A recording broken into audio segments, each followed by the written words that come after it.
आदाब, नमस्कार। आप सभी का स्वागत है क्राइम अब तक के इस एपिसोड में। दरअसल अनीता चौधरी नामक एक महिला जो कि सुबह के वक्त अपने ब्यूटी पार्लर के लिए निकलती है और निकलने के थोड़ी देर बाद ही अचानक से गायब हो जाती है। उसका कुछ भी पता नहीं चल रहा होता है।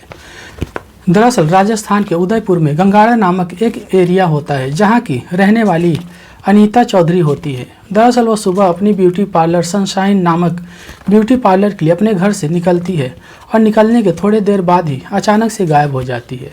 दरअसल जो उसका पति होता है मोहन लाल, वह सुबह के वक्त अपनी पत्नी को फ़ोन लगाता है और फ़ोन अचानक से बंद आने लगता है। तभी थोड़ी देर का वक्त बीतता है तो जो उसका बेटा होता है वह अपने बेटे से कहता है कि अपनी मम्मी के मोबाइल पर फ़ोन करो, मैंने किया था, उनका फ़ोन बंद आ रहा है। तो जब उसका बेटा अपनी मम्मी के पास फ़ोन करता है तो तब भी अनीता चौधरी का फ़ोन बंद ही आ रहा होता है, जिसके चलते जो मोहनलाल होता है वह अपने बेटे के साथ अनीता चौधरी के सनशाइन नामक ब्यूटी पार्लर में जाता है। जाने के बाद वहां पता करता है तो वहां जो काम करने वाले लोग होते हैं वह बताते हैं कि अनीता चौधरी जो है वो किसी से मिलने के लिए निकल गई है। दरअसल जैसे ही मोहनलाल को ये पता चलता है वह अपने घर के लिए वापस आ जाता है। आने के बाद अनीता चौधरी का इंतज़ार करने लगता है, पर जब काफ़ी वक्त बीत जाता है और तकरीबन शाम का वक्त हो जाता है, जब अनीता चौधरी घर नहीं आती तो जो मोहनलाल होते हैं वह अनीता चौधरी को ढूंढना शुरू कर देते हैं और तमाम मोहल्ले तमाम जानकारों से पूछताछ करते हैं, पता करते हैं, पर उसका कुछ भी पता नहीं चल रहा होता है। इसी दौरान सुबह हो जाती है और सुबह आती है 27 अक्टूबर की। 27 अक्टूबर के दिन गंगाड़ा पुलिस स्टेशन में जो मोहनलाल होते हैं वह अपनी पत्नी अनीता चौधरी की गुमशुदा होने की रिपोर्ट लिखा देते हैं और रिपोर्ट लिखाने के तुरंत बाद पुलिस जो होती है वह छानबीन में जुट जाती है। छानबीन के दौरान वह अपनी तमाम कोशिश करती है पर अनीता चौधरी का कुछ भी पता नहीं चल रहा होता है। इसी दौरान जो गंगाड़ा पुलिस होती है वह सीसीटीवी फुटेज खंगालने का फैसला करती है। तो पता चलता है कि गंगाड़ा स्थित जो महिला का ब्यूटी पार्लर है, ब्यूटी पार्लर के सामने से ही वह महिला पीले कलर का सूट सलवार पहने एक ऑटो रोकती है और ऑटो रोकने के बाद वह ऑटो में बैठती है। ऑटो में बैठने के बाद वह कहीं निकल जाती है, जिसके चलते पुलिस वाले उस ऑटो का पता करते हैं और उसके नंबर के जरिए उस ऑटो मालिक तक पहुंचते हैं और पहुंचने के बाद उस ऑटो ड्राइवर से पूछते हैं कि इस महिला को तुमने 26 तारीख को अपने ऑटो में 10:30 बजे सुबह के वक्त बिठाया था, तो उसके बाद कहाँ छोड़ा। तो जो ऑटो ड्राइवर होता है वह लेकर जाता है। दरअसल गंगाड़ा में ही स्थित एक मकान होता है जिसके पास वह ऑटो ड्राइवर पुलिस वालों को लेकर जाता है और लेकर जाने के बाद उस मकान के सामने खड़े होकर कहता है कि मैंने इसी मकान के बाहर अनीता को उतारा था। उतारने के बाद मैंने देखा था कि जो अनीता चौधरी है वो इस घर के अंदर गई है। तो जब पुलिस वाले होते हैं वह उस घर के अंदर जाते हैं तो वो देखते हैं कि एक महिला जो कि घर के अंदर है। उस महिला से पुलिस वाले पूछते हैं कि क्या अनीता चौधरी यहाँ पर आई थी, तो वो महिला साफ से इनकार कर देती है और कुछ भी बताने से मना कर देती है। कहती है कि मुझे नहीं पता। दरअसल वो जो घर होता है वह गुलामुद्दीन फारूकी का होता है और वो जो महिला होती है वो उसकी वाइफ होती है जिसका नाम होता है आबिदा। दरअसल आबिदा से जब पुलिस पूछताछ करती है तो जब वो कुछ भी नहीं बताती तब पुलिस उससे सख्ती से पूछताछ करती है और कहती है कि जिस ऑटो ड्राइवर ने अनीता को यहाँ पर छोड़ा था उसको हम साथ में लाए हैं और वो बता रहा है कि इस घर में अनीता आई थी। तब जो आबिदा होती है वह टूट जाती है और वह पूरी सच्चाई बताती है। दरअसल तब आबिदा बताती है कि अनीता उस दिन उसके घर आई थी और आने के बाद जो उसके पति हैं गुलामुद्दीन फारूकी, उन्होंने उसका कत्ल कर दिया है। पुलिस वाले पूछते हैं कि कैसे किया, तो बताती है कि अनीता चौधरी उस दिन मेरे घर आई थी। आने के बाद जो मेरे पति हैं वह शरबत बनाते हैं और शरबत बनाने के बाद उसमें कुछ नशीला पदार्थ मिला देते हैं, जिसके चलते जो अनीता चौधरी होती है वह बेहोश हो जाती है और बेहोशी की हालत में ही उसको मार डालते हैं और उसको मारने के बाद घर के बाहर ही गड्ढे में दफना दिए हैं। तो जो पुलिस होती है वह आबिदा को लेकर उस जगह पर जाती है जहां पर उस महिला को दफन किया होता है।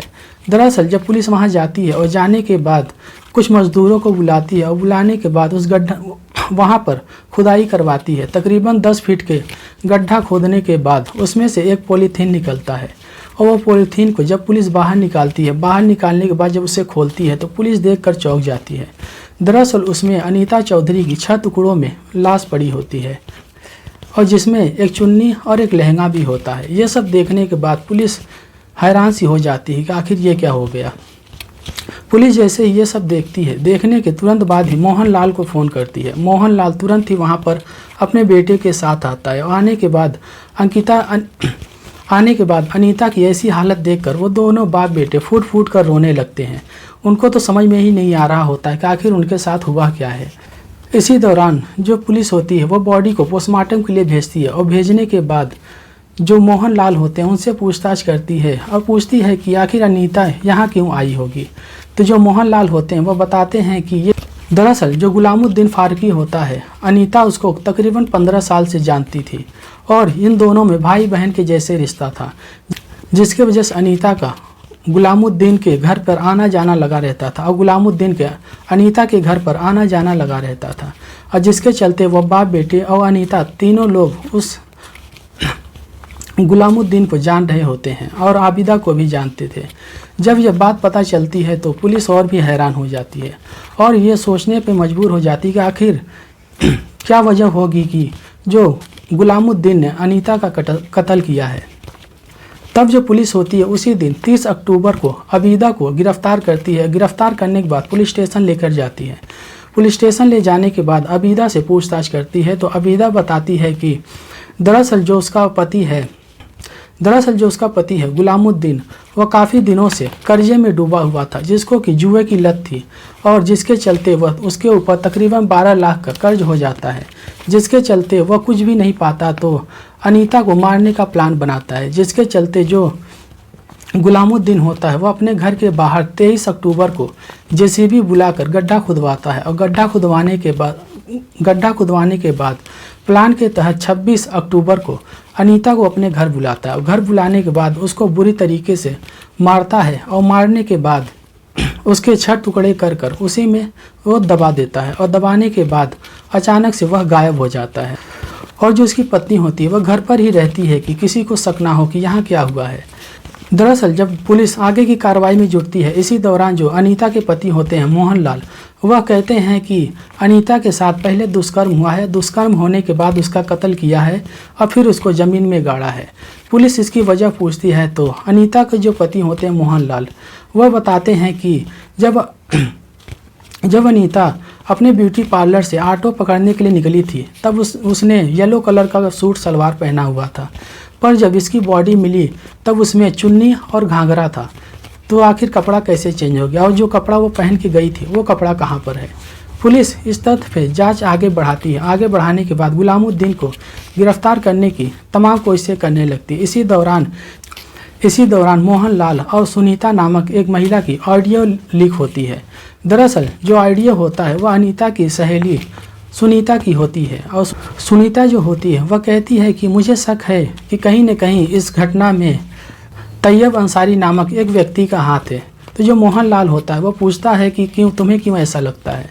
तब जो सुनीता होती है वह बताती है कि दरअसल अनीता के फ़ोन में तैयब अंसारी के कुछ आपत्तिजनक फ़ोटो और वीडियो मौजूद थे, जिसके वजह से वह बार बार उससे मांग रहा था और डिलीट करने के लिए कह रहा था, पर जो अनीता होती है वह डिलीट नहीं करती है, जिसके चलते उसे शक होता है कि शायद तैयब अंसारी ने ही अनीता का कत्ल करवाया है। और वह आगे ऑडियो में कहती है कि मैं तैयब अंसारी को कॉल करूंगी और कॉल करके इसके बारे में पूछूंगी, और उसके बाद अगर 4 से 5 दिन का वक्त बीत गया और मेरे साथ कुछ हादसा होता है या मेरा भी कत्ल हो जाता है तो आप सीधे से तैयब अंसारी का नाम लेना, क्योंकि वही मेरा कत्ल करा सकता है।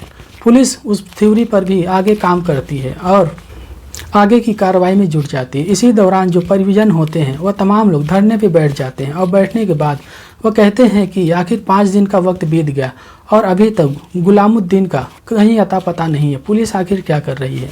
वह लोग धरने पे बैठ जाते हैं और धरने पे बैठने के बाद सीबीआई जांच की मांग करने लगते हैं। इसी दौरान मामला काफ़ी बढ़ जाता है और सोशल मीडिया, इलेक्ट्रॉनिक मीडिया, सब जगह यह मामला फैल जाता है। दरअसल जो गुलामुद्दीन है वह अभी तक गिरफ्तार नहीं हुआ है। पुलिस उसके छानबीन में और उसके खोजबीन में जुटी हुई है। इसी दौरान 4 अक्टूबर को जो उसकी गुलामुद्दीन की एक्टिवा होती है वह एक सुनसान जगह पर मिलती है। उस एक्टिवा और उसी एक्टिवा में गुलामुद्दीन का फ़ोन भी होता है, जिसके चलते पुलिस आगे की कार्रवाई में जुटी हुई है और छानबीन कर रही है और गुलामुद्दीन को ढूंढ रही है आखिर वह कहाँ पर है। जब वो पकड़ा जाएगा तभी इस मर्डर मिस्ट्री का पूरा खुलासा हो पाएगा। पुलिस आगे की जांच छानबीन में जुटी हुई है। आपको आज की कहानी कैसी लगी आप सब कमेंट करके बताइए। वीडियो अच्छी लगी हो तो इसे लाइक कीजिए, शेयर कीजिए और चैनल को सब्सक्राइब कीजिए। जय हिंद, जय भारत।